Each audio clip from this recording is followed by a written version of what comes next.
Hey everyone, thanks for joining. Just a moment.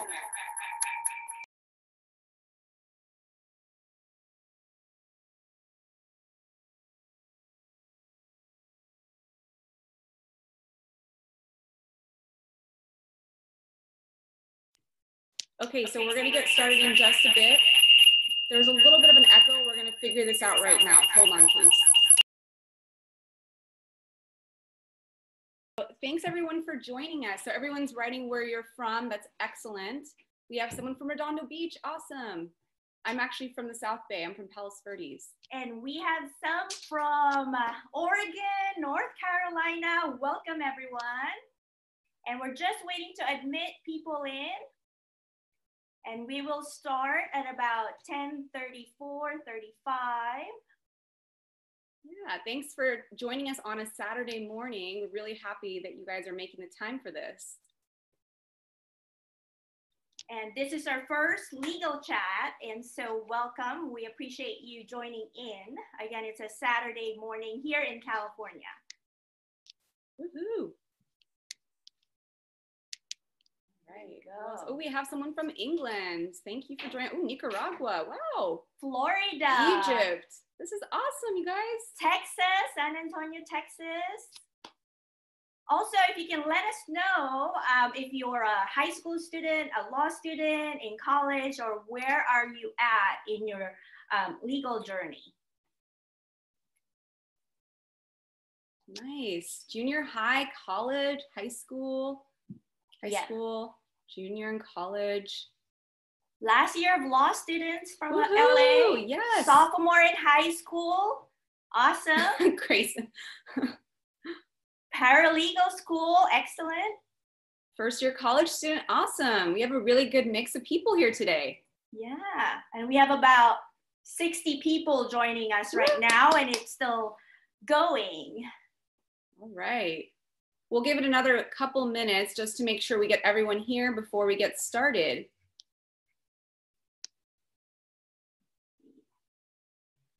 Someone starting law school in May 2021. Natalia. Nice. And Gabrielle's in her master's program, but you should have gone to law school. You're still good. It's awesome that you're here. All right. Okay. All right. It looks like we're ready to go, everyone. Okay. So again, thank you so much for joining us for our first legal chat.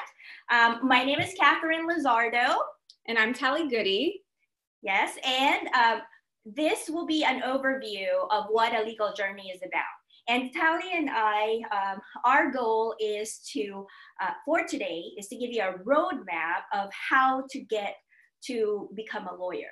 So this is an overview, which means that in the future, our legal chat will be more in depth. Yeah, so each future session will focus on a different topic. So for example, next session will be purely on the Lsat. So just in case we're going through things today and it seems like we're really brief, it's just because this is an overview. And we want you guys to join our next sessions for more in-depth information. And so with that, we wanted to share with you our individual journeys. And you can think of it yourself too as to where you are at in your own journey.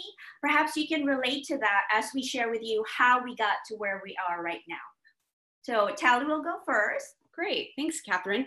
So while we're going, feel free to leave some questions in the comments because at the end, we're gonna be allocating some time for a question and answer. Correct. So to start with me, I think I know many of you guys maybe through TikTok or through social media, but I am a first generation college law student and lawyer. I am born and raised just outside of Los Angeles, basically in Torrance, California. And I've been an attorney for 5 years. So I'm licensed to practice law in California. I just founded my own law firm, Goody Law Group, last September 2019. So it's still a little fresh. And my law firm practices personal injury, employment law, and some business formation. So before I founded my own firm, I was practicing at a boutique law firm in Century City, Los Angeles as an art lawyer. So I want to tell you guys a little quick intro about how I got to being a lawyer in the first place. So I was never one of those people that knew I wanted to be a lawyer when I was very young. I actually didn't know until my last year in college. So I never got to take the pre-law route or, I didn't have that much time to prepare as many of you may do. So the reason I found out I wanted to go to law school was I was interning on Capitol Hill in Washington, D.C. It was a super amazing experience. And I initially thought I wanted to get into politics. So I decided to take the law school route. And, but anyway, that whole route changed. And I decided once I got into law school that I want to become a lawyer. So in between college, I went to UC Irvine, and after college, I took about almost a year and a half off or gap years before I started law school.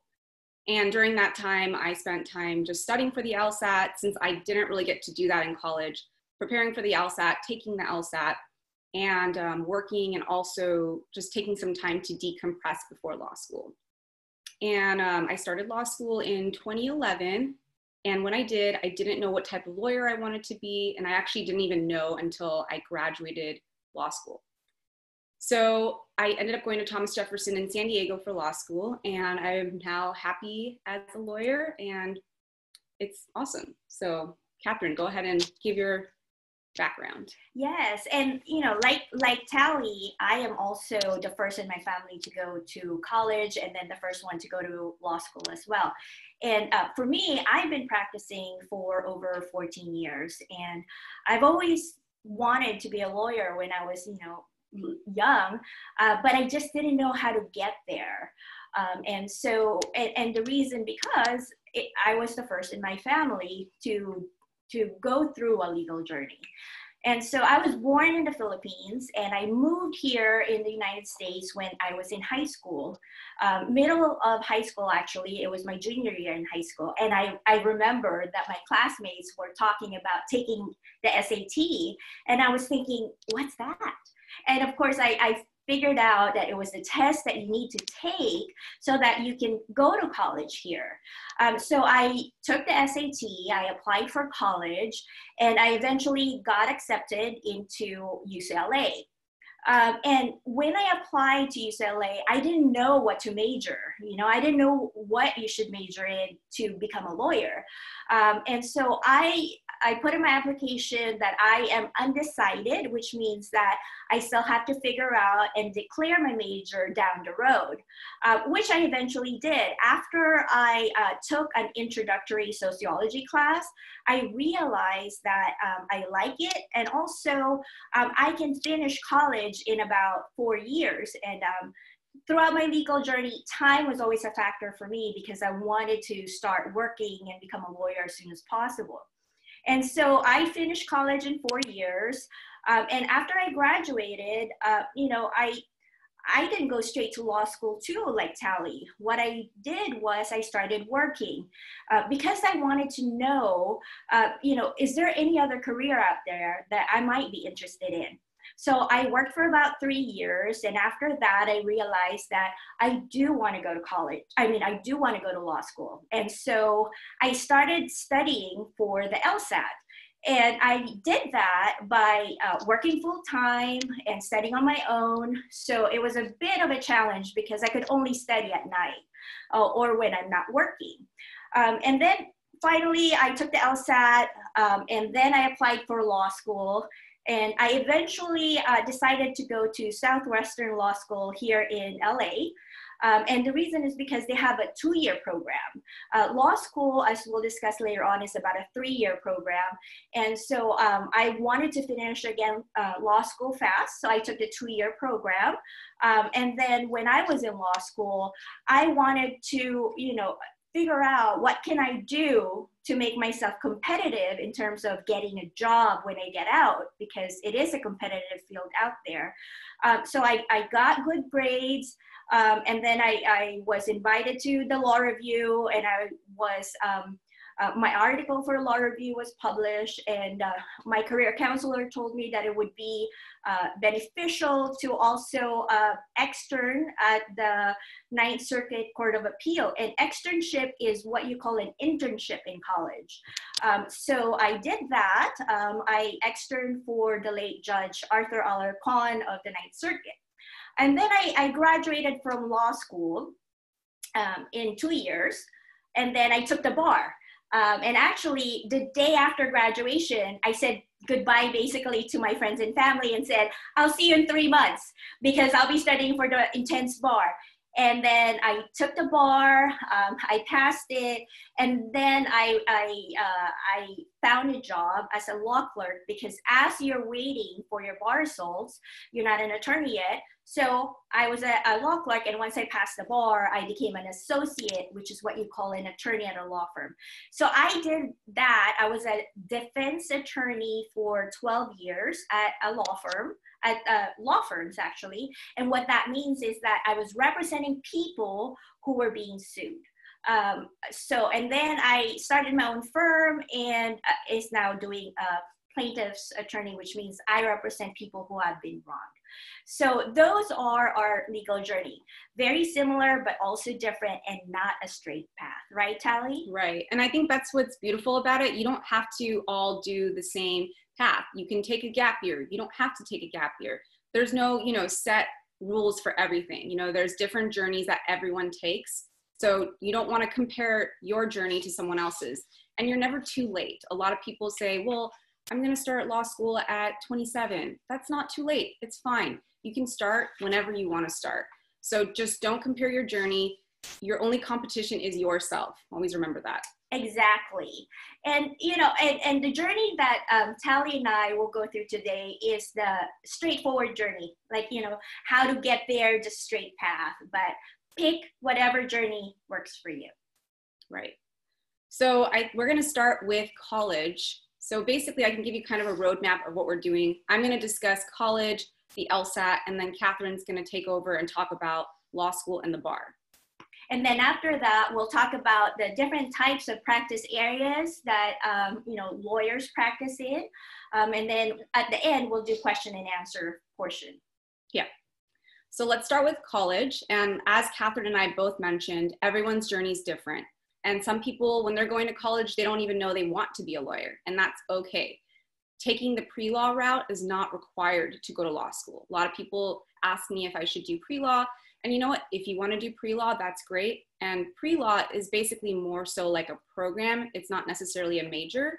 So I think every school has different programs and different majors. So don't feel like you have to do a certain major or a certain program.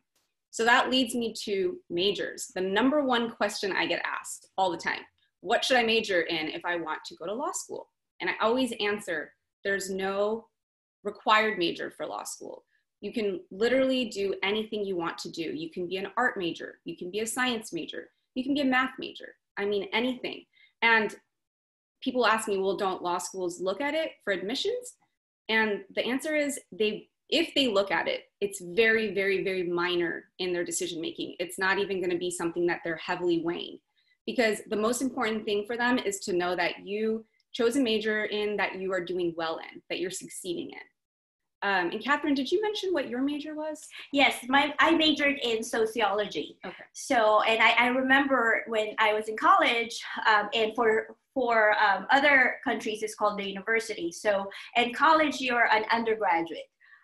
So when I was in college, people were saying you have to be political science as a major, but that's not true. You can be pre-med even to go to law school. So pick a major that would really interest you, because if you're interested in it, then you can have a higher grade and GPA, which helps you go into applying for law school. Exactly. So most important thing is choose a major you are passionate about and that you can succeed in. And just in case I haven't mentioned it, I was an international studies major. So, and as Katherine mentioned, college can be, it's also known as undergraduate program. It's also known as the university. There's different terminologies to use for college. And the timeline for college is generally it takes 4 years to complete. Some people might finish it at 3 years. Some people might finish it at 5. And you know what? Anything you do is fine. If you want to stay a little bit extra, that's okay. I stayed actually 4 years and 1 quarter after, because I had to finish my language requirement. I was taking Mandarin. So it took me a little bit extra to finish learning my Mandarin. And, let's go into costs now. So basically, everyone always asks me costs. How can I save on college? How can I save on law school? It can be very expensive. So the average cost for 4 years of college is $122,000. And this is going to be different depending on whether you're going to college in-state or out-of-state, and whether it's going to be a public or a private school. So, there are different ways that you can save, and there are ways to get scholarships, there are ways to get grants, and a lot of colleges offer that. So another really good way to save is to go to a 2-year community college before you transfer to a 4-year. And this does not affect your law school admissions. So it's something to think about when you're planning your financing for college and for law school. And Katherine, what did you do you just did UCLA, right? Did you have scholarships or any kind of? Yes, I paid for my college by having work study. They offer that too, which means that you're working and getting paid while you're in school. So I was a full-time student, I was working, sometimes I had 2 jobs. You can also get internships that actually pay you, so that helps. Right? Yeah, I think so. And sorry, I wanted to add, you can get scholarships and also financial aids and grants. Yes. Financial aid is definitely something you can apply for through FAFSA. There are so many options. So don't feel limited just because you might not feel like you have the funds. The majority of people going to college and law school are taking loans out. So don't feel that, you can't proceed just because of money issues. Yeah. So let's kind of turn our attention to extracurriculars at college. And this is something I really liked. I was involved in a lot of extracurriculars while I was in college. Keep in mind, extracurriculars do help you, but they're not the major factor of you getting into law school. The two important factors for getting into law school are your GPA, which is why you want to choose a major where you feel like you're going to succeed in, you're going to keep a high GPA, and your Lsat score, which I'll talk about later. But extracurriculars and jobs and internships, these are like the icing on the cake. I always like to say it helps you stand out against similarly ranked applicants. So some examples of things that I did while I was in college, I was in a sorority, and then I became president. I was in student leadership for a couple of different organizations and some honor societies. And, you know, just so I'm clear on extracurriculars, basically they're clubs and organizations that you can join on campus. So some examples, like I said, are Greek life, student leadership, community service-based organizations. And remember, it's not about the quantity, it's about the quality. So you want to join like maybe 2 or 3 that you really are passionate about and get involved in those. Take on leadership positions, become president, vice president, you know, do something that you can get involved with, build a community with everyone. And it's actually, you know, it's great for your resume, but it also is, it's good for your skills. You build communication skills, you know, you build management skills. It's just good for your future. So I don't know, Catherine, were you in any organizations while you were at UCLA?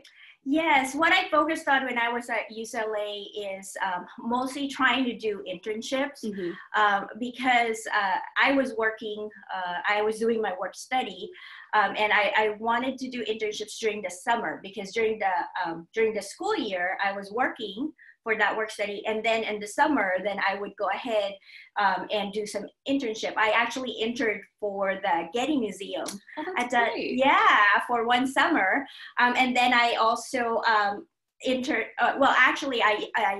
went into the Sacramento program, which means that we went to Sacramento, the capital of California, and was there at the Capitol and did some internship there. So as you can see, my experience was you know, varied. I did art and also something related to politics, and it really doesn't matter. It's like what Taly said, it's about the quality, not the quantity. Yeah. And that actually leads me into my next topic about jobs and internships. So there are different options that you could do. Some that can help you for law school are congressional internships, like what Catherine mentioned. And also what I did, I interned on Capitol Hill, and it was actually one of my favorite experiences.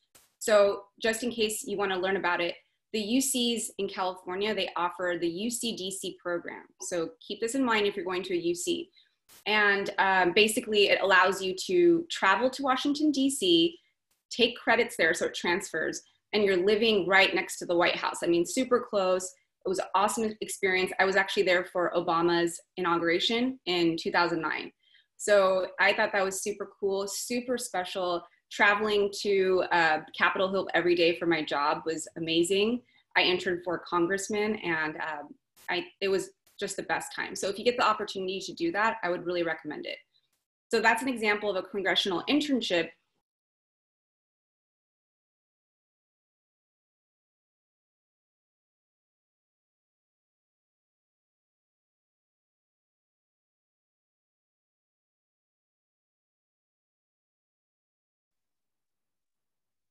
Oh, sure. Was I muted this whole time? Yeah, okay. Okay, sorry. I think I was muted, so I'm gonna repeat what I just said. So what I did on Capitol Hill was an example of a congressional internship, but there are also different options that you can do locally. And that's, you know, you could do like an assemblyman internship or just locally for any kind of a congressman locally. So you don't have to go all the way to Washington, DC. There are also file clerk positions at law firms. You can get some law firm experience. So as a college student, you're able to work as a file clerk. There are different positions based on when you're in law school or beyond, but when you're in college, mainly a file clerk position is what you want to look for. You may be able to do a legal assistant job, but I think that may be a little bit too advanced unless you've had some experience. So it's great to start getting jobs and internships while you're in college because you want to start building your resume now. You want to start building your network now.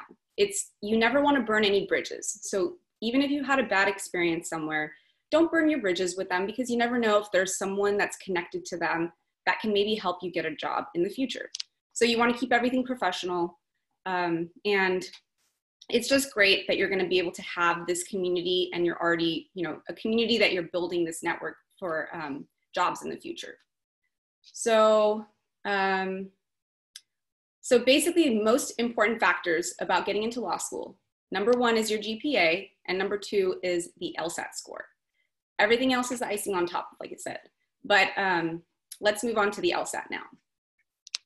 So the LSAT has changed a little bit because of COVID, and I kind of did some research, but basically it's now called the LSAT Flex from November 2020 to April 2020. So basically the LSAT's normally given on, I think it's like 5 months of the year, but since we're in COVID times, the LSAT Flex has taken place, which means they're now offering only remote proctoring. Mm-hmm. So you will have to basically choose from a couple dates every month. So I think there's some in November, April, I don't know all the months, but it's from November through April. So check LSAT, because they have, I think, 3 different dates for every single month. And now let's talk about how many times you can take the LSAT, because people ask me this question too. And you're able to take the LSAT 3 times in one single testing year. And the testing year generally runs from June 1st to May 31st. And then you're allowed to take the test 5 times within the current past 5 testing years. So I think this may have changed when we were taking the LSAT, Catherine, because I think when we were taking it, it was unlimited. There wasn't any restriction, right? Yeah. Yeah. Exactly. So basically, you want to make sure you're taking the LSAT at least 1 year before your expected start date into law school. So this allows you enough time to prepare and to retake the test if it's necessary. And the prep time is different for everybody, because some people might be a lot better at the LSAT and some people might not. I mean, generally I was a very bad standardized test taker. So LSAT for me was always difficult. But some people might get it within 3 months, or it might take 6 months. So just give yourself at least 3 to 6 months to prep for your test. And you want to make sure to take a prep program. That's what I recommend, because it kind of helps you stay on track. And when I was studying for the LSAT, I was taking test masters, but I don't think that's really relevant anymore. So don't take test masters, because I don't know if that's good unless it is. Catherine, what did you take when you were studying? I took Kaplan and some LSAT prep courses as well. Also, what I did was I found some old LSAT questions that I tried to do myself as well, and just to figure out how to do that. When I was studying for the LSAT, there was no internet there or social media. There was no webinars. So it was, I feel so old saying that, but yeah, I had to figure it out myself and just ask other people who have taken LSAT if I can borrow their textbooks or prior test exams. And that's what I did. I practiced on those test exams. And Taly, if I may add, I just wanted to emphasize to everyone, the LSAT is the test that you take, right, to go to law school. But keep in mind, if you do not get a very high score in the LSAT, don't put yourself down about it. Your LSAT score is not determinative of how you will do in law school. Yes, thank you, Catherine. And actually, the LSAT is nothing like law school. So the LSAT is just one hoop you have to pass in order to get to law school. So don't take it take it seriously, but don't be too hard on yourself, because it is a hard test. And I'll get to the formatting in just a little bit, but just do your best and prep the best that you can. And a way to do that, to get better, is just to take a bunch of practice tests, or just do a bunch of practice questions. And when you're doing these practice questions, when you get them wrong, go back and look at why you got them wrong. Figure out what it is. What is it about this question that I just didn't get? And if you can't figure that out, ask somebody, ask a tutor, or ask your instructor. So as Catherine mentioned, she had a bunch of past questions. So another great thing, and I don't know if a lot of people know about this, because I just learned about this, is that LSAC, which is the creators of the LSAT, it's lsac.org, by the way. it has great options for you for study tools. So if for some reason you can't do a prep program, there's the official Lsat prep, which is free, and it offers, I think, about a couple practice tests and some other practice questions. And then there's Lsat Prep Plus, which is the best thing. It's only $99. You have 1 year access to 70 plus full official Lsat prep tests. And that's a lot, 1 full year, $99, and you get 70 plus tests. And you also get a lot of other perks with it, but I would look into that if it's something that you want to start with, or you can use the LSAC prep to complement your prep course. So you can use both of them. Exactly. Use the resources that you have, and actually the resources that works for you. As I mentioned, I was working full time while I was studying for the LSAT. So it was very difficult for me to go to prep courses because I had to work. And so that's why I had to use and study at night all those past exams. And I saw a comment there on our chat from Grayson that, he didn't do that well for LSAT, but he did very well in law school. So as you can see, that's a very good example of how LSAT should not identify you as what kind of law student you will be. Right. Yeah. I honestly, and I'll be, really honest with you guys, I didn't get a good LSAT score either. So it really bummed me out because I felt like I wasn't smart. I just was like, why can't I get this test? I thought I was doing everything that I could to understand it, but it just never clicked for me. So don't be hard on yourself. I don't think I'm not a good lawyer now just because I didn't do well in LSAT. So I don't think that should define you. It does not define you at all. Yes. And thank you for that, Taly, for admitting that, because, some people don't. And like Taly, I didn't score well on my LSAT too. It could be, I was thinking like Taly, is it because I don't have the capacity to be a good lawyer, to go to law school? But then I tried to give myself some grace and say, well, I'm working full time and I'm trying to study on the side, and also some of us are, some people out there, I can see some are single moms. Some are also working different jobs. So give yourself grace and know that, you do what is best for you and what you can do and apply.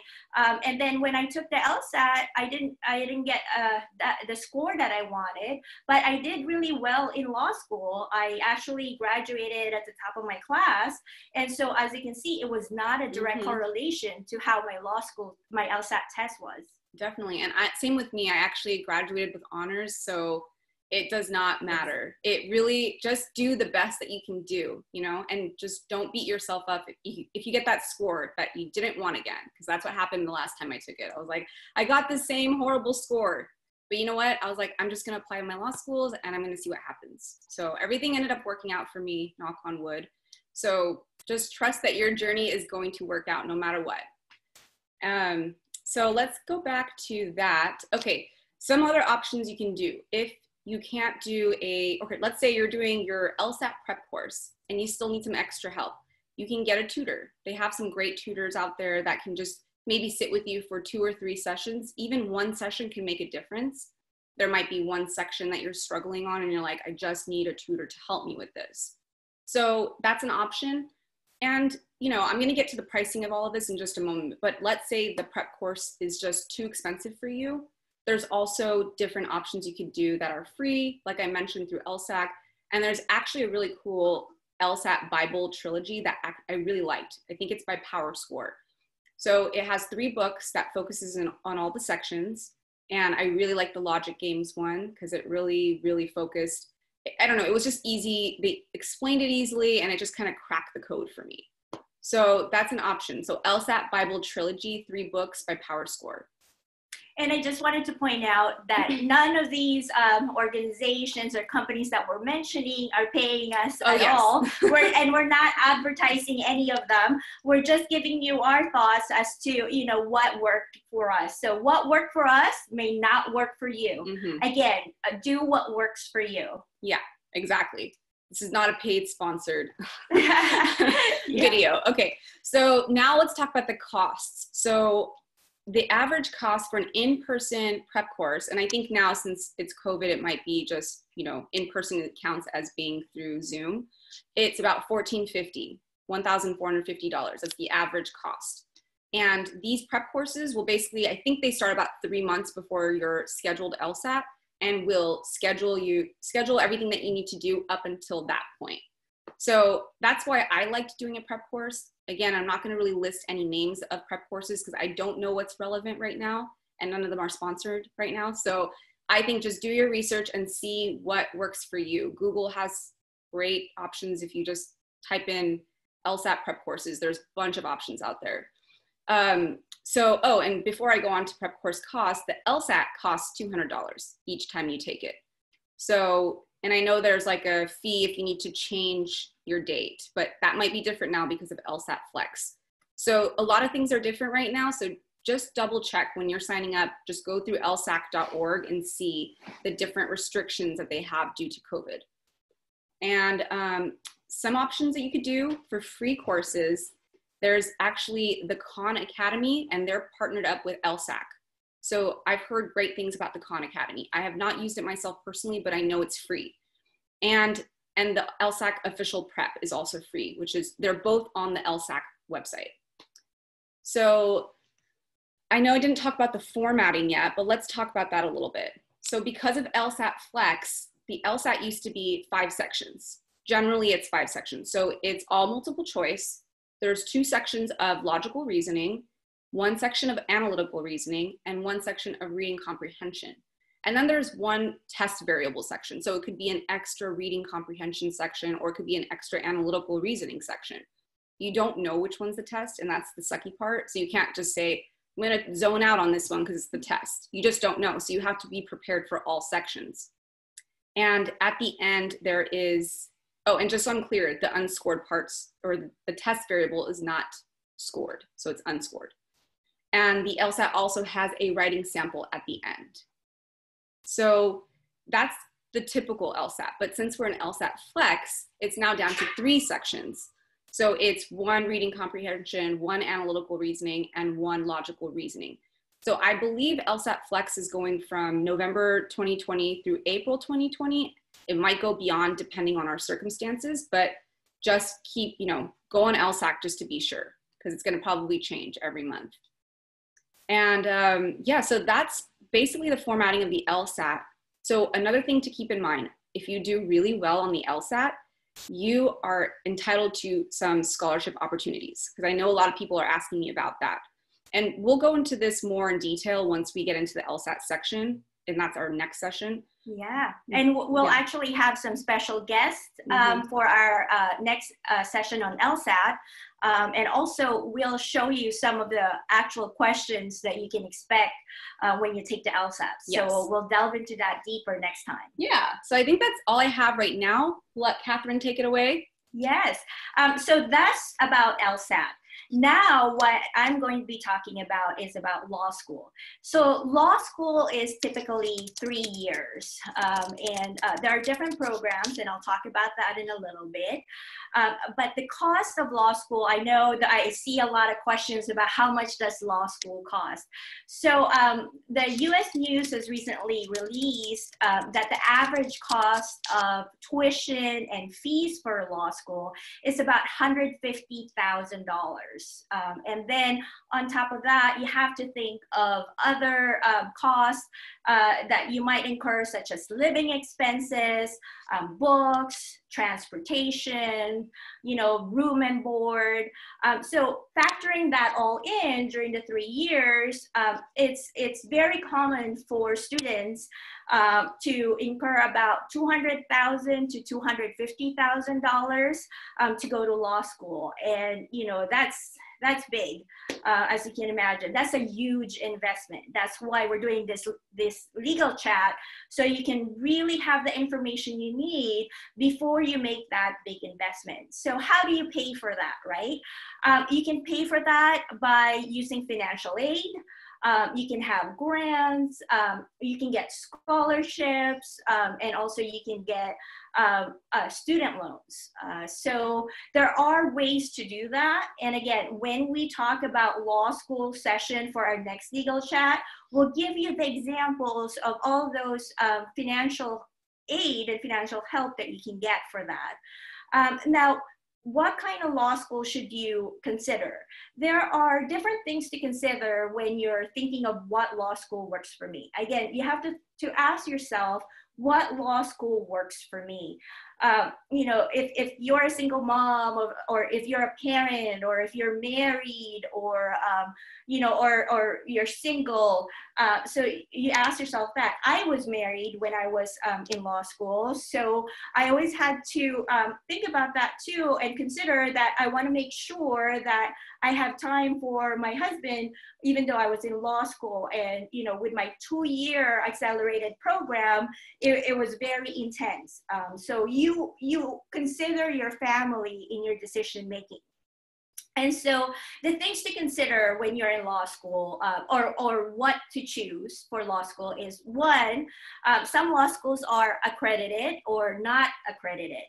And an accredited law school, it just means that they have passed certain education standards that's required for state and the national level. So the national level for standards are set by the ABA, which stands for the American Bar Association, which tends to be a higher standard than the state standard.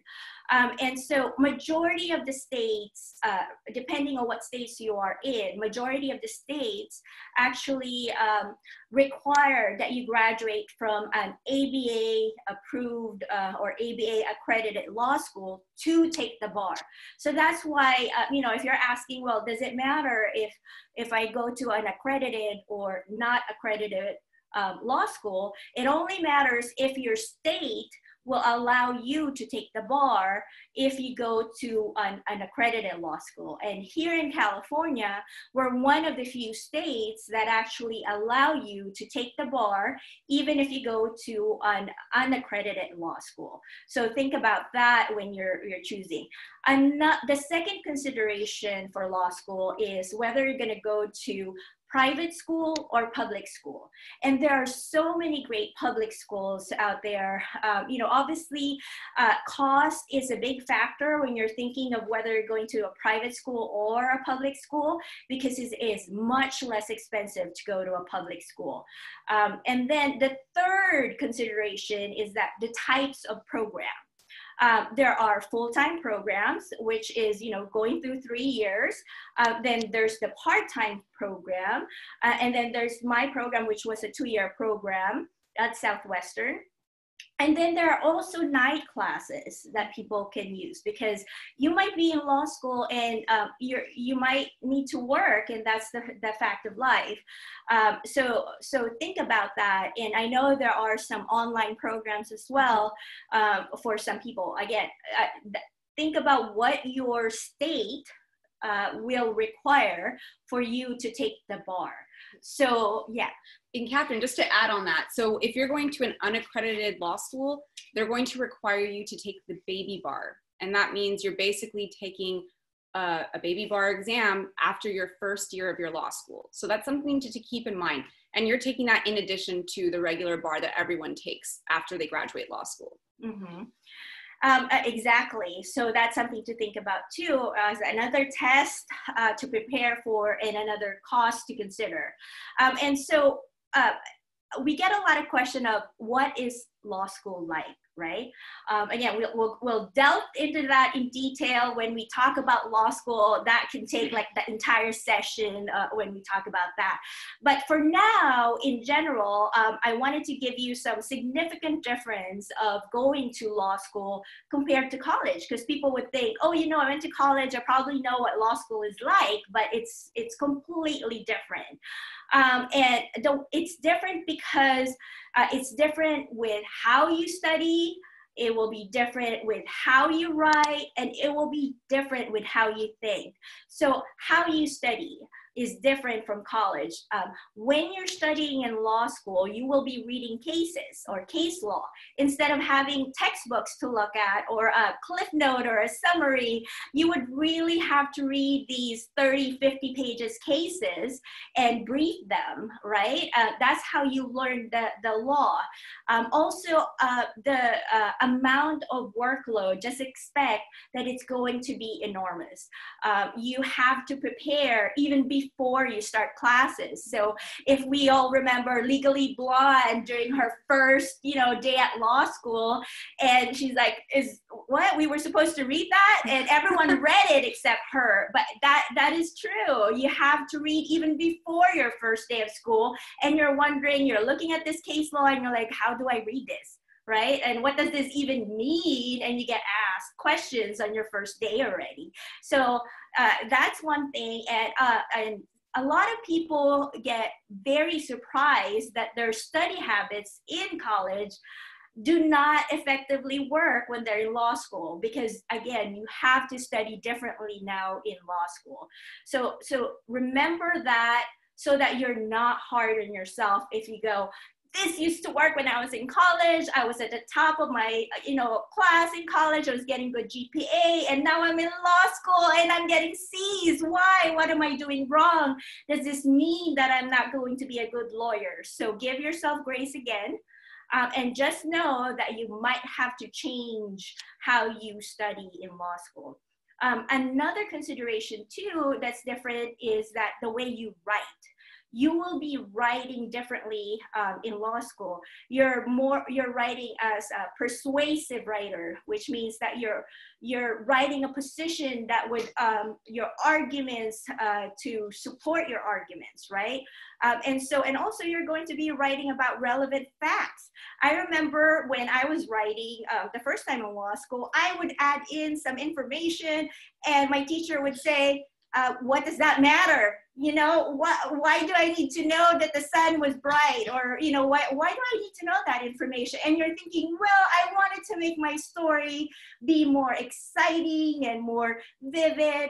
And your teacher's like, well, that's not relevant. And so there you go. And then also too, the very important difference of law school and college is that the way you think will be different. I personally think that law school is about training you to think like a lawyer, because that's what it's about. Law school does not teach you how to practice law. When you graduate law school, you will have absolutely no idea how to practice law, because in terms of, you won't know how to write a complaint. You don't know what a discovery responses is, and these language might not seem familiar for some of you, but these are things that we do when we were lawyers. And that's fine, because law school is about how you think. You'll start knowing how to issue spot, to know what the issues are. You'll start understanding how to analyze rules. And then you're going to start understanding how to actually analyze issues and facts, and analyzing facts to the law. And ultimately, you'll know how to reach a good logical conclusion. And for some of you who are in law school right now, you know that I just spelled IRAC. IRAC, which is issue, rule, analysis, and conclusion, which is how you're being taught to think when you're in law school. So that is definitely different. How about you, Taly? How was it like for you in law school? So yeah, law school is a big difference from college. And I think it's shocking to some people. They're like all of a sudden coming in and they think, oh, we're going to get to still hang out with our friends and go to parties all the time. And you know what? You can do that if you want. But honestly, when I went in, I was like, I am just going to study. I am not going to get distracted. I ended up meeting my husband my first day of law school, but that's, completely different. But it was a big change, and it was kind of mentally challenging for me, being in classes and you're getting cold called and you have to be on your toes at all times. So it was a lot more stressful, definitely. And I feel like it just tested me in all ways, like physically, mentally. I had to be strong, emotionally. Some days I would just have very bad days. Some days it was rough, but you just kind of have to push through it. And I think looking back, coming out of it, I'm like, okay, I feel so much stronger. I went through that, and it was worth it in the end. I think it was great. So I think overall my experience was positive, but I had some rough moments just trying to adapt with the studying. And I realized I wasn't really studying correctly while I was in college, because what I would do was cram. So it's nice when you're like, okay, I finally learned how to really study. You know, you put in work every single day. It's not about waiting until the test and then doing all the work then, you know? Yes, exactly. And the first year of law school, which is what they call 1L, is generally the hardest, because that's when everyone is trying to adjust as to how to actually go to law school. So just be prepared. I think it's all about the mindset. If you're prepared going into your first day of law school, knowing that it's going to be hard, that you might not know what to do and you might not know the answer, then you'll be fine, because then you'll start learning. And when you practice law, most of the time, those are the things that you will encounter, and you just have to learn to overcome that. So law school too is about building your character and building your ability to handle stress, because practicing law can be very stressful, especially when you're going to trial or there's some, big dispute going on. So just keep that in mind. Yeah. And so the next thing I will talk about now is about the bar, right? So what is the bar? The bar is the test that you're supposed to take so that you can be a licensed attorney.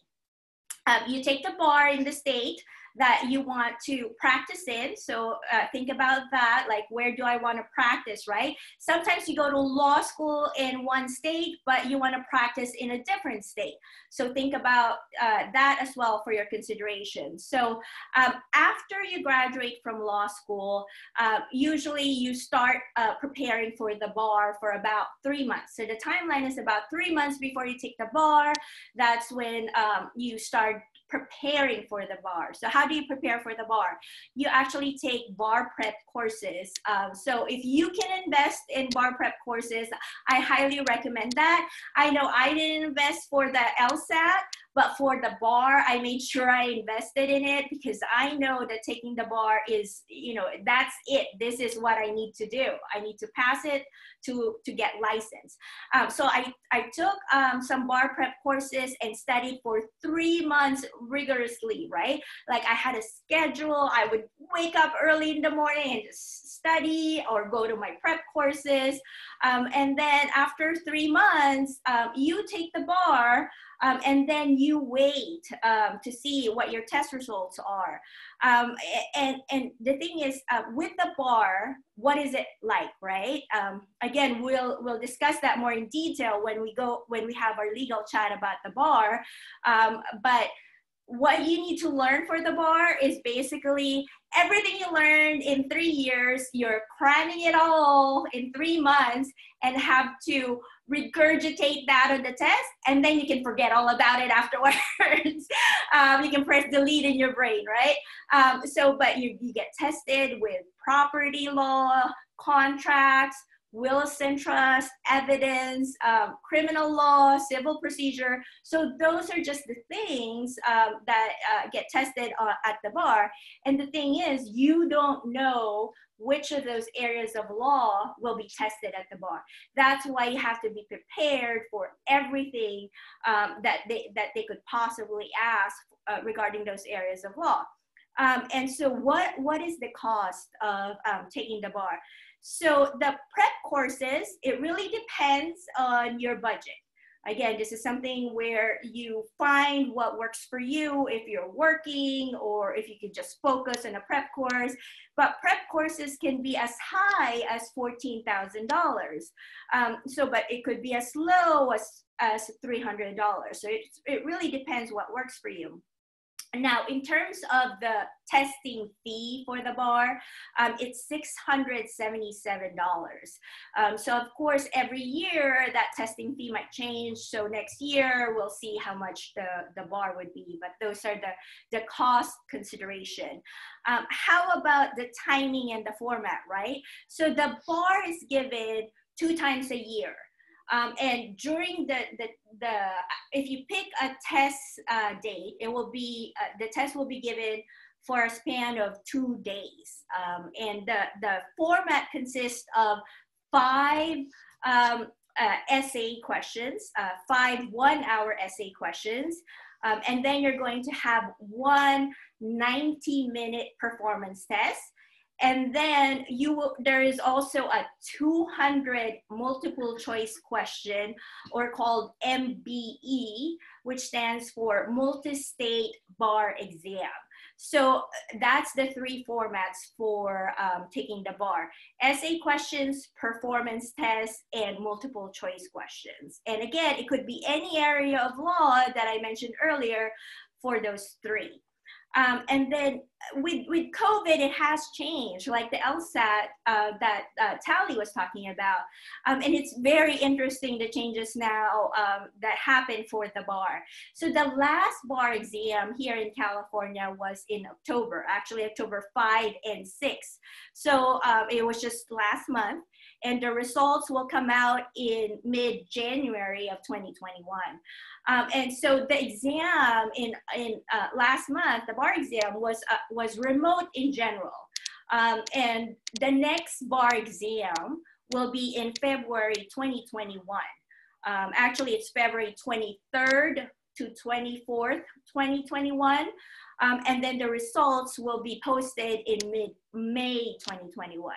And so with COVID, it's usually remote, but I see that there is an option if you wanted to take it in person or need to take it in person, or you have testing accommodation, so that's an option. But majority of the people will be taking it remotely. And so how do they do it now? You know, for me, it was like going in person when I took it, and some of it was paper where I write stuff, some of it was on the computer, right? How about you? How did you take the bar? So the bar for me it was 3 days long. It was 3 days for you. Now it's 2 days. Yeah. So I would go in, everything was on the computer. So we had ExamSoft to write out our essays, but we had like scratch paper to take notes. And then multiple choice was on the multiple choice circling. Yeah, where you have those bubbles that you circle in. So that's how it worked. But now everything will be on the computer because of COVID. And they even have restrictions now as to the scratch paper that you can have. Really? Yeah. So because people will be taking this remotely. And so they want, and you're going to take it at home remotely. You could do that, and I'll talk about that later. But the technology requirement for taking the bar is basically you need a laptop, you need a webcam, and it has to be an internal webcam, meaning that the webcam on your computer and not an external one that you buy or you might use for your Zoom or your social media. And then the internet, and most students or most bar takers were concerned, what if my internet drops in the middle of my exam? What am I going to do? And so what they did was they created a software system where you only need the internet at the beginning of the exam to log in, and also to verify your identity, because it's pretty cool. They're doing facial recognition. That's why you need the webcam. At my time, it was fingerprint. They fingerprinted us to make sure that it was me taking it, and I'll have my fingerprint all over my test result, my test. That's how they confirmed it. But now it's going to be facial recognition. That's why you need the webcam. So you need the internet at the beginning to enter into to get your identity check, and you need the internet at the end to upload your answer. So what happens in the middle of it is that even if you lose connection, that's fine, because you'll just continue answering and don't have to stress if my Wi-Fi is working or not. And you'll upload your answer at the end when you're done. And they have a prompt to tell everyone, now is the time to upload it. So it's really interesting what they've done now. Now, during the exam, you have to be continuously on the webcam. They have to see you. If you like walk away or move, they'll flag you, because they have AI or artificial intelligence tracking you for any anomalies or any suspicious behavior. For example, if you're like, it looks like you're looking down at your phone, trying to, get answers, I assume the AI can track that, and then the AI will flag it, and human proctors will be double checking the recording of your test and see whether or not that's a suspicious behavior that you're doing. And then they'll flag you and deal with that. I'm sure there's harsh consequences for that. So that's really interesting. And so that's why for foreign applicants, for our audiences who are in another country that wants to take the bar, it says there that, as long as you have the requirements to take the bar at your state, meaning, whether your state requires you to be in an accredited law school or not accredited, and also if you satisfy the technology requirement to take a remote exam, you can take the bar remotely anywhere. You can be in another country while you're doing it and then take the bar. So I think that's pretty cool, right? Mm-hmm. So great technology there. So so the bar has changed because of COVID. So, and I anticipate it will still change. And these things I talked about, it might change for the February 2021 bar exam based on what they've learned from the October bar exam last month. So just keep that in mind. And what you could do is you can go to your state's state bar. For example, for us, we have the California State Bar website that tells you in detail, what changes are they doing for COVID and the dates, because who knows, maybe next month, they might change the date for the February bar. So you want to be up to date to that. Yeah, exactly. And I think that applies for the LSAT and the bar. So just, keep updated and just look on LSAT, look on the bar website, the state bar's website to figure out what is going on with COVID. Yes. Yeah. So that's what we have right now. And what we will do is we'll talk about practice areas. So let's say that you passed the bar. Again, you're waiting for the bar results, right? Some people start working while they're waiting for the bar. You can be a law clerk somewhere, and then you have an agreement with the law firm or your employer that once you pass the bar, then you become automatically an attorney at their firm. Or some people also apply for other firms at that time. So you can start working even before you pass the bar. So what we're going to do now is we're going to talk about the different practice areas, right? And what I will do is share my screen with you about a practice area. About the different practice areas when you're a lawyer. And when we share these slides, we wanted this to be casual, and so we didn't want it to be like a presentation where we had a PowerPoint. But the slides, we specifically selected them and made them for you so you can screenshot them and use that in the future and say, oh, okay, a condensed information for you. So let's do the first, if you can bear with me here, I will go ahead and share my screen. Hold on here. And Taly, can you talk about the first practice areas? Sure. That we're going to be talking about? So we're going to be talking about, there's two main branches for practice areas. There's the criminal and then there's civil. And I know on my social media, everyone's really interested in learning about all of them. And we hope that in the future, we'll be able to bring on guest speakers that are experts in these practice areas to share their experience and to tell you how to become this specific type of attorney, because we don't have the knowledge and experience for every single practice area, but we'd love to share as much as we can with you. So we have here, as we get this practice area up, the civil side. So for civil, this is basically compensation for a wrongdoing. And it's, there's no criminal violation involved. It's just civil. So it's based with money. Money is the damages, the end goal. And so we have here, it gets broken up into two sections. We have, there's two sides. So there's a litigation side and then there's the transactional side. So litigation is basically, there's a conflict, we need to solve the conflict, and we have two different parties. So we have the plaintiff versus the defendant. The defendant did something wrong and the plaintiff wants compensation for it. So we have some examples here. So before I move on, this includes litigators and the trial lawyers. So, you know, the trial lawyers you see on TV that are big time, like Suits, these are the guys, okay? So we have the plaintiff versus the defendant, and some examples we have are personal injury, employment law, medical malpractice. There's also family law. There's a lot, almost every different type of, you know, practice area you can think has a litigation side to it. So there are two parties to it. We have the plaintiff's attorney, and then we have the defense attorney. Plaintiff's attorney is the representative of the person who wants compensation. So for example, I'm a plaintiff's attorney, I do personal injury. So I'm bringing cases against someone that has been injured in a car crash, or they got bitten by a dog, and we're going after the defendant, who is probably the driver of the car or the owner of the dog. So that's an example of plaintiff versus defendant.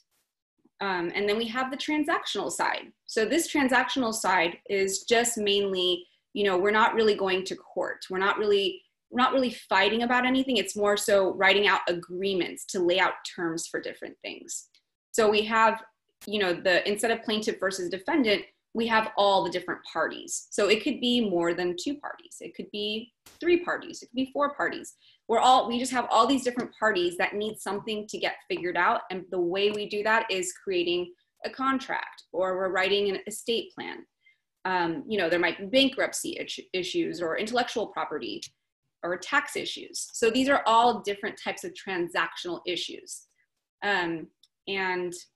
Yeah, for example, for me, I actually, there's a lot of overlap, you know, when you're trying to figure out what kind of lawyer am I going to be.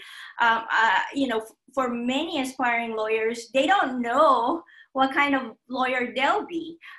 So when I had my first job out of law school as a law clerk and eventually a lawyer, I became a defense attorney. So if you look at the slide, I'm at that bottom where you see, you know, defense attorney right there. So that's what I was, where I was representing people who were getting sued. And then after 12 years, I decided to start my own law firm and now become a plaintiff's attorney, which is this side right here, where now I'm representing people who have been wronged or injured. So you can always switch practice areas.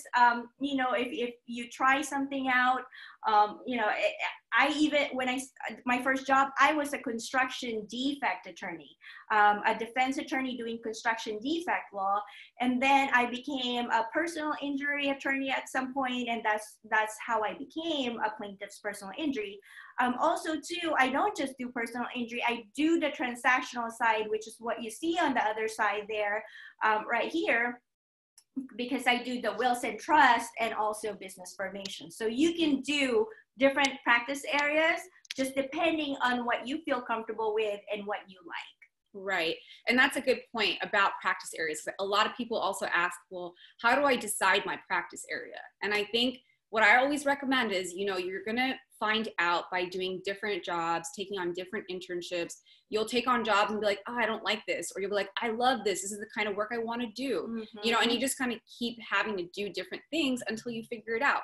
And similar to Katherine, I actually before I became a plaintiff's attorney, I was an art lawyer. So I was actually on both sides sometimes. I'd be on the plaintiff side sometimes, and then I'd be on the defendant side, because art law contains so many different issues that covered everything. So that's something to think about. It is okay to change practice areas. Don't feel like once you're in a practice area, you have to stay stuck to it. You don't. So, you know, don't get discouraged if you go into an area and you're like, I don't like this, I just want to get out. The sooner you know, the better you can make that, or the faster you can make that change. Yes. And also, you know, people ask, how do I know what practice area, right? And so sometimes that's why when you're in law school, during the summer, people take internship or, you know, at law firms, or they intern at the court to figure out what kind of law that they're interested in. So you have, if you're taking law school for 3 years and you have 2 summers to choose different practice areas. So you can try to, for your first summer, you can try to work at a plaintiff's personal injury law firm and then figure out if you like that. And then the second summer, you try to work at a defense attorney law firm and try to figure out if you like that. So that's one way to do it. And also networking is very important. You know, like what Taly is saying, networking as early as when you are in high school, because I see that we have people who are high school students. As early as you can, start networking. And when I say networking, develop relationships. It's not about the number of people you know, but the quality of your relationships with these people so that they can help you with your journey. I mean, I know I wouldn't be where I'm at right now without the people who helped me get to where I'm at and gave me some tips. Yeah, I think that's so important. And I think the quality over quantity applies to a lot of different aspects of your journey to get to becoming a lawyer. So always remember that, you know, you want to build good relationships with your employers. You want to build good relationships with your professors at college, because, you know, we'll get to a session about law school applications, but you want to build good relationships with these professors because they're the ones that are going to write your letters of recommendation. You don't want surface relationships with them. So. Exactly. And also the networks that you have will be the key to finding jobs after law school. You know, after that huge investment of $200,000 to $250,000 going to law school, you want to be able to find a job after law school, right? And so how do you find these jobs? By networking. It helps to know, you know, you might, and when I say networking, I'm not talking about, you know, big shot law firms, big shot lawyers. No, it's just someone you might know someone else who's doing that area of law. For example, I'm mentoring a law student, and she was interested in becoming an entertainment lawyer. And so I introduced her to another entertainment lawyer, you know, for them to connect. And that entertainment lawyer is now helping her and introducing her to someone else. You know, I'm not an entertainment lawyer. I don't know anything about entertainment law, but I know an entertainment lawyer. So that's why I introduced her to someone who's more knowledgeable. And from there, you know, it's up to them, it's up to my mentee to develop that relationship so she can figure out how to become an entertainment lawyer. Yeah, exactly. So now I'll talk about the other side of the practice area, which is the criminal law. So Taly talked about the civil law, and again, it says compensation for wrongdoing. For criminal law, that's a violation of a law. That's what it's about. You know, if you do something wrong, you go to jail.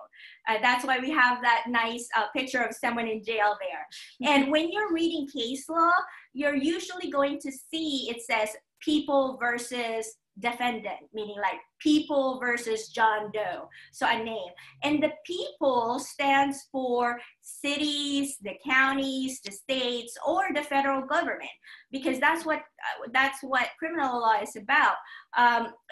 You know, when you violate a law, it's a law that was established by the cities, counties, states, or the federal government. And so that's why the type of lawyer that you can become, you could be, there's two sides. So for the people, if you're representing the governments, then you can be a district attorney or what they call the prosecutor. And if you're representing the defendant or the accused, you can be a criminal defense attorney. And for people who do not have the money to pay for a criminal defense attorney, they can get a public defender to help them out, which is legal representation for free. So those are, in general, the type of criminal lawyers that you can be. You can be a district attorney or prosecutor, or a criminal defense attorney, or a public defender.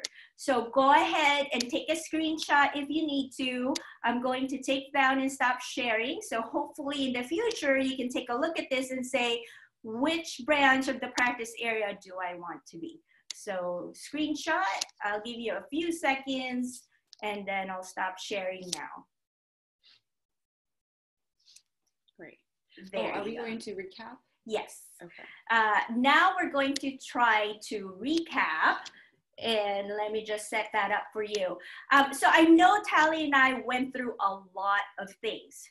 And so what we want to do is now give you more slides that you can screenshot to help you out, okay? So let's start with Taly. Okay. Are we on the, did you share the screen? Not yet. I'm going to share the screen now. All right, so I'm sharing the screen. So I will go ahead and try to go to a full screen here in just a sec. So go ahead. Okay, so here we have timing. We kind of touched on this while we were going through our sections. So college generally takes 4 years, could take less, could take a little bit longer. And from college, we go to the Lsat prep, which is the test we take to determine which law school we go to. And that is a 3 to 6 month period for prep. But remember, you want to aim to take the test at least 1 year prior to your expected entry into law school. And then we're going to go to law school. So once you get your Lsat score and apply to law schools, it's an exciting time. Then we go to law school, and that's about 3 years. In Catherine's position, she finished in 2. So it could be different, or it could be 4 if you're doing part-time.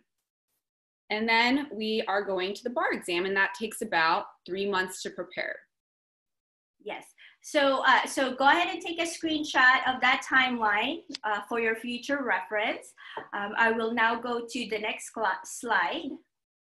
So this slide is about your road or your legal journey to becoming a lawyer. And as you can see, it's a straight road because we wanted to make it simple. But like Taly and I, our journeys were it was going in different directions. It was more of a winding road. But if you look over here, this is a quick snapshot of what you're looking at. You go first to college for 4 years. The average cost is $122,000, like Taly said. And then you take the LSAT, testing fee $200. Prep courses in person, of course, that changes now with COVID, but it could be up to $1,450. And you prepare 3 to 6 months prior. And then once you take the LSAT, you apply to law school, and it's about 3 years. And the average total cost is about $200,000. And that's because it's not just the tuition fee and the cost, but living expenses, room, board, all that. And then after law school, you take the bar, which is, the testing fee is $677. And bar prep courses could be as high as $4,000. And then you prepare about, 3 months prior.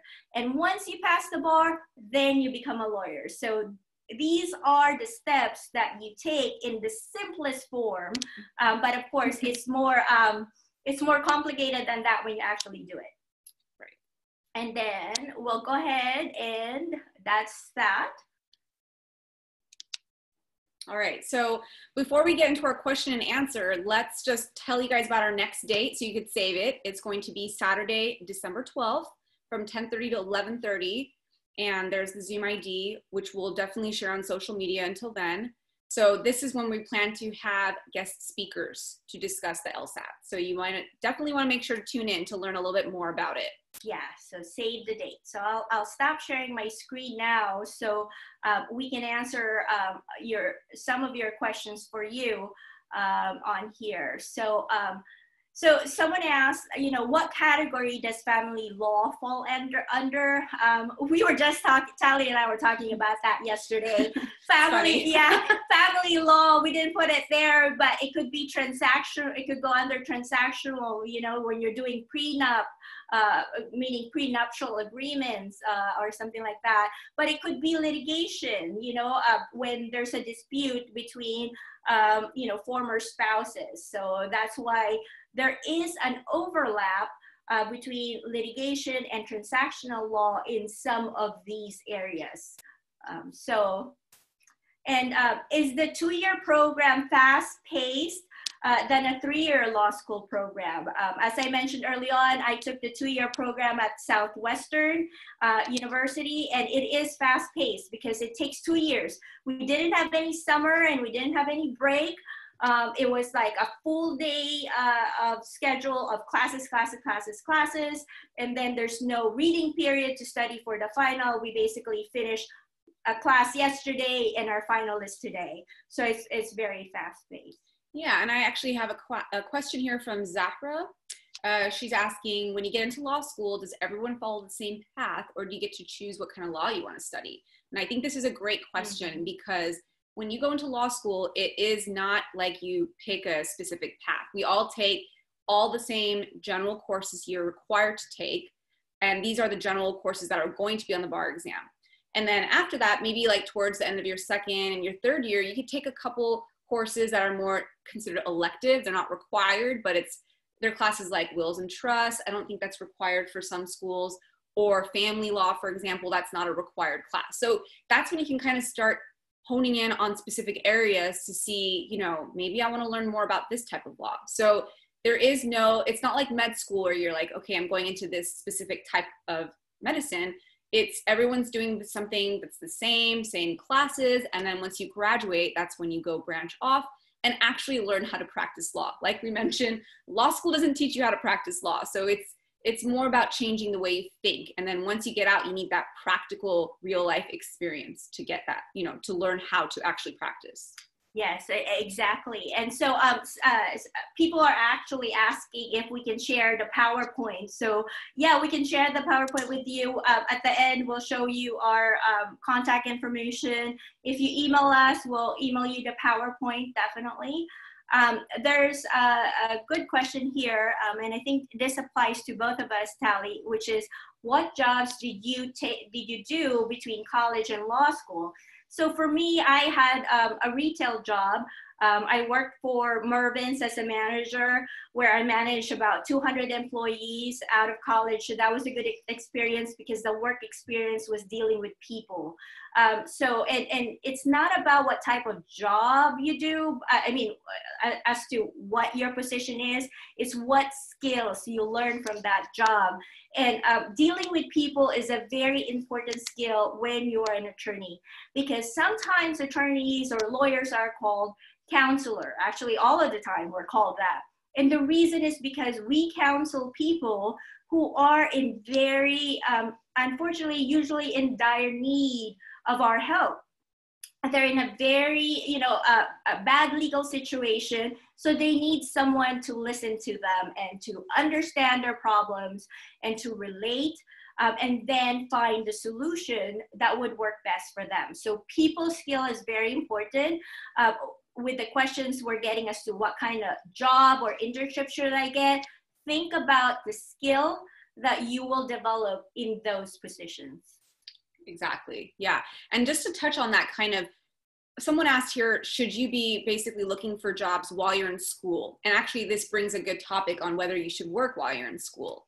So, your first year of school, you don't want to work if possible. And I know that it's kind of hard because some people want to be working and they need to work because, money is tight sometimes, of course, with law school, but you want to be able to really dedicate your time to focus on studying and adjusting to school so you can succeed.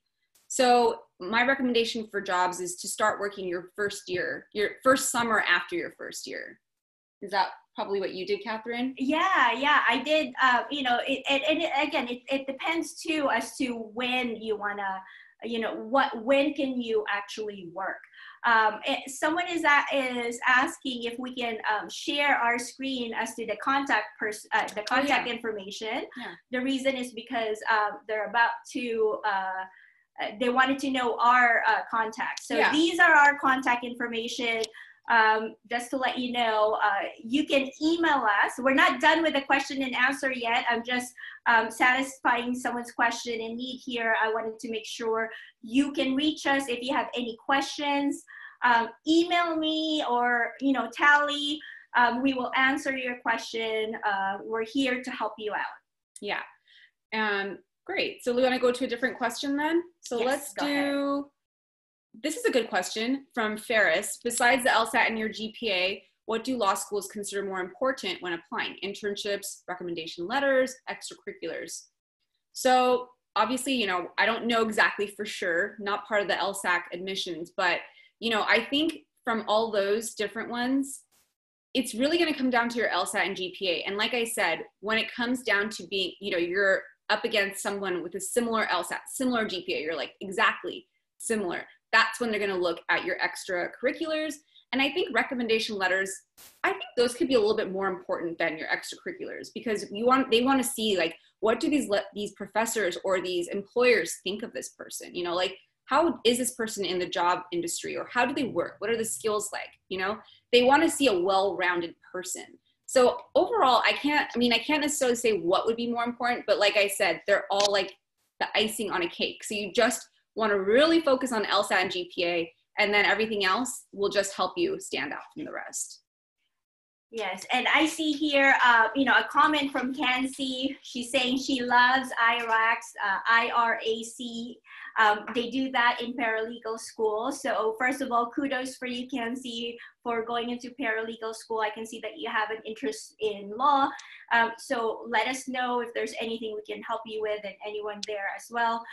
But yeah, IRACs is the way you think as a lawyer. So if you're in law school or paralegal school and you're learning IRAC and you're thinking, I don't really need to know this, just know that you're going to need that skill. So if you haven't fully understood that concept, it's very important to go ahead and learn that now, because it's going to be very helpful for you when you practice law.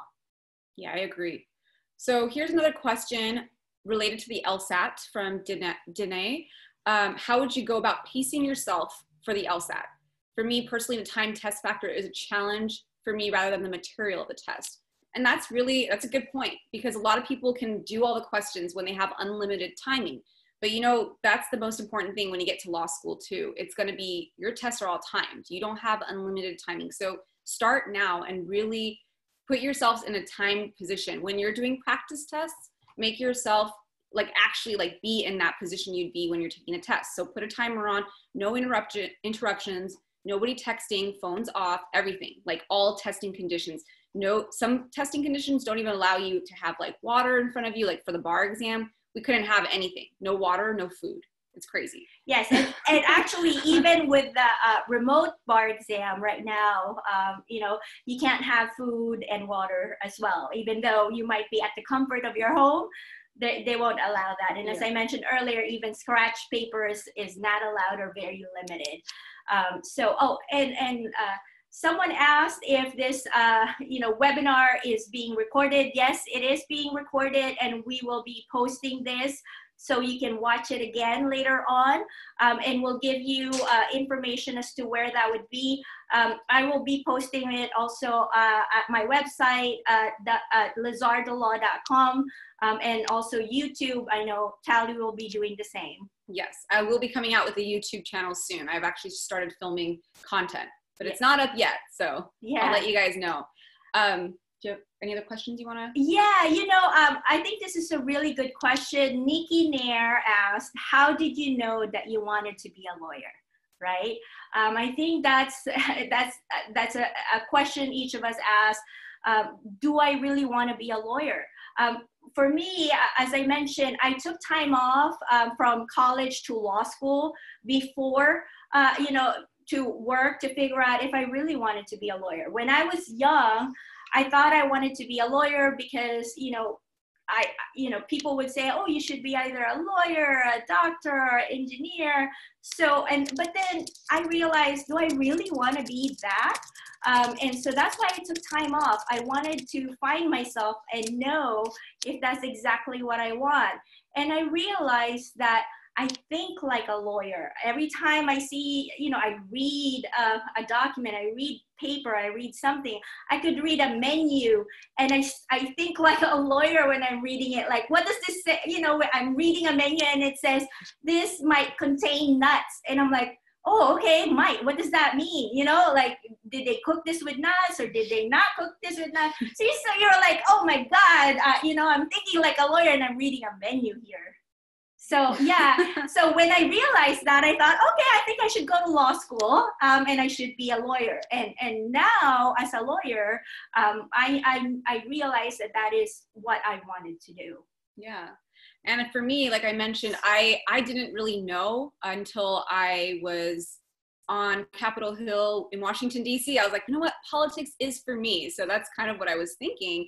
But, you know, the beauty of law school, you're not locked into just being a lawyer. There are many things that you can become. So if you're thinking about politics, law school could be a good choice. It's not required. It could be a good choice. So, I mean, I think for me, what I want to do really changed as I went through my journey. And I think that's something I want to emphasize. It's the beauty of it. You want to be able to embrace your changes. It's not always going to be a straight line. You're not going to be like, I want to be a lawyer and this is it. You might have some doubts, you know, you might be like, I don't know if I want to be a lawyer. And really, like Katherine, she really took her time to figure that out. You know, she took a big couple gap years and she really delved into that. So, you know, just think about it. I think it's going to come to you. A lot of people ask me that. And I think it's just different, you know, how they figure out they want to become a lawyer. Yes, and we have a question here from Anna O. Do you guys mind if we email you for advice? Definitely. We have our contact information is on the screen. Screenshot that so that you have it in the future. So email us anytime or call us. Feel free to do that. And, you know, we're here to help you and to give you advice. And also we will have future legal chats where we will be talking about these topics more in details, because we see a lot of questions and we really appreciate them. We're trying to answer as much as we could, but we will discuss them also in detail in our future. So Lsat is the next one that we're going to have. And then, go ahead. Oh yeah, before we move on, so I know there are a lot of questions and I see that we didn't get to a lot of them. So I know if you did send me a question, please send it to me, the same exact question, either through my Instagram or my email, and send it today. And I will try to get back to you guys as soon as I can. And just so, you know, heads up, I think I've gotten some DMs on Instagram. If I've been delayed in responding, I'm sorry, I will get to them. If it's something immediate that you want, email me. That would be the best route. Sometimes I won't check my Instagram DMs for a while. So just want to put it out there. Yes, definitely.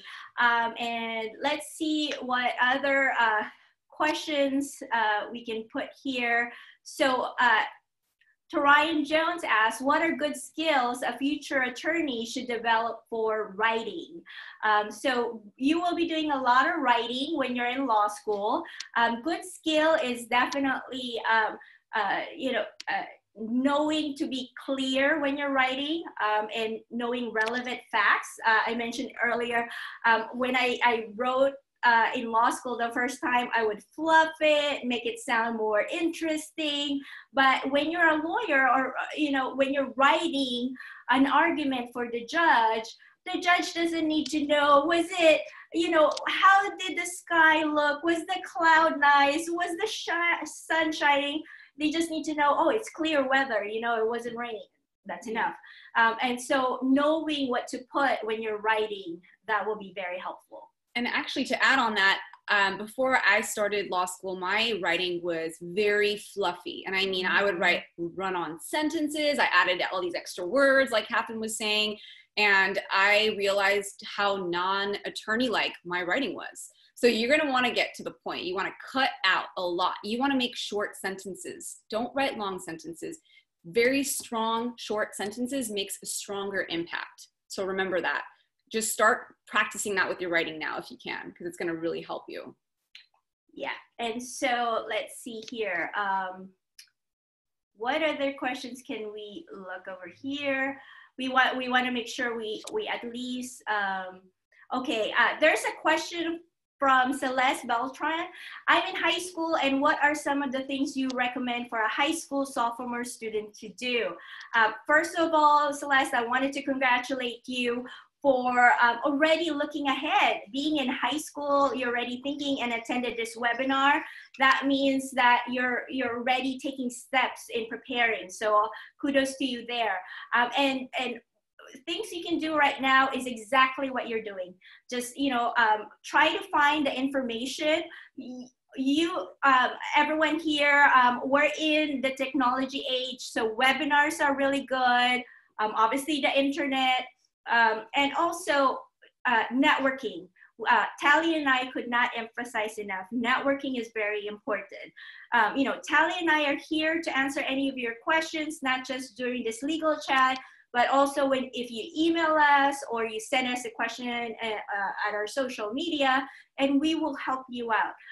That is our passion, helping and mentoring students, and also aspiring lawyers and even young lawyers.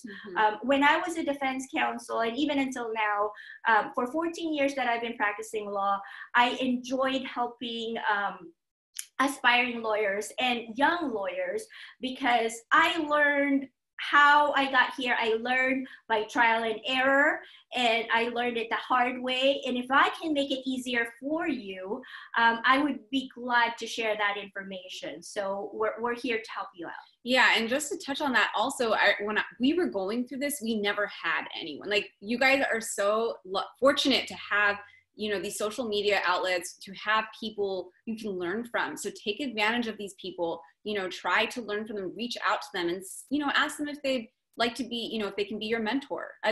Don't be scared about being a little bit bold to learn. It's really helpful, and at least you'll have hands-on experience, you'll have connections and networks. So. Yes, and if you're wondering, where can I get mentorship? I think mentors are great, and it doesn't have to be formal mentors. You might not call them as mentors, or they might not call themselves as your mentors, but in essence, they are your mentors because they're sharing information with you that would help you in the future.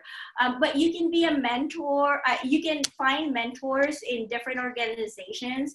For example, I'm a mentor for a law student from CALA. CALA is a plaintiff's organization here in California, where they partner some seasoned attorneys with other law students. So I'm mentoring a law student, and also I'm mentoring a young lawyer. So it varies, and I'd be happy to mentor a high school student as well.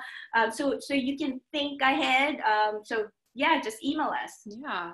Do we have time for more questions? Go ahead. Let's do a few more. It's actually we're pretty early. It's 12. Yeah, it's 12 o'clock, but our time was supposed to be it's 12. Yes, I was like, wait, are we going to? I was thinking at 12:30. I'm like, oh. Yeah, no, we actually have perfect timing. So let's take a couple more questions. And I actually like this question from Jana.